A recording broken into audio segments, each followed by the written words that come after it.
Yun, magandang tanghali sa inyong lahat mga tropa.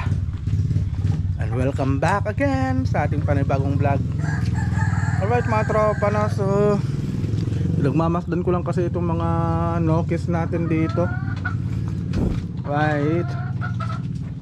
Dito pala yung mga nakasalang sa ating brother pen.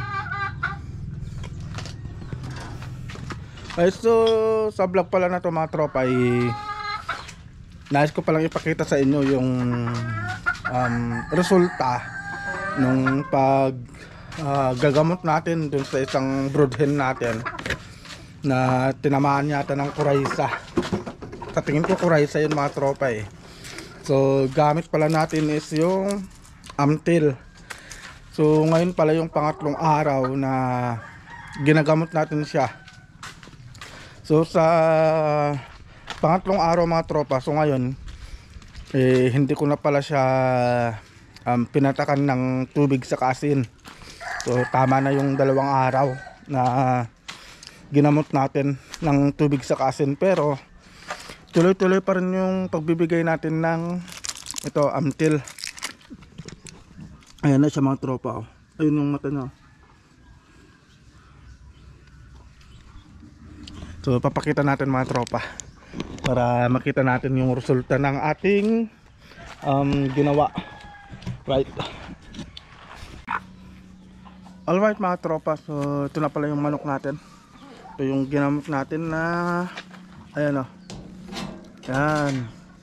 Nakakadilat na yung kanyang mata mga tropa. Ayan o. So tuloy-tuloy lang natin yung pagbibigay natin sa kanya ng Amtil hanggang sa 5 araw. Tapos pagpapahingan lang natin siya ng 1 linggo. Tapos i-reset na ulit natin. So porga, priming na ulit, priming porga. Tapos bacterial flushing. Tapos i-injectan natin siya ng B-complex. Yan. Para sasalang ulit natin siya sa brooder pen mga tropa. Yan. So yan mga tropa, oh. Umuki na yung mata ng alaga nating broodhen. Ano. So effective talaga yung tubig sa asin mga tropa. Tapos samahan nyo ng ito Amtil. So painumin ulit natin sa mga tropa ng Amtil. So sa mga may ganitong karamdaman sa mga manok nyo, ito lang yung gagawin, mabisang gamot to mga tropa. Amtil saka tubig na may asin. Ayan mga tropa, yan yung kanyang mata. May kunting pamamaga pa pero hindi naman nag-aano. Hindi katulad sa dati na grabe talaga, halos hindi makakita. Pero ngayon naididilat niya na yung kanyang mga mata mga tropa.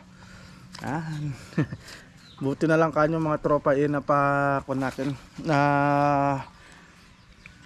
nagamot natin agad. Kasi kung pinabayaan natin baka lalong lumala. Yun. So yun lang yung gamot sa kuray sa mga tropa. Kailangan magamot nyo agad kaysa naman sa mapabayaan pa, para naman hindi na lumala yung mga sakit ng ating mga nokis mga tropa na. Right, so kung gusto nyong subukan, kung may ganitong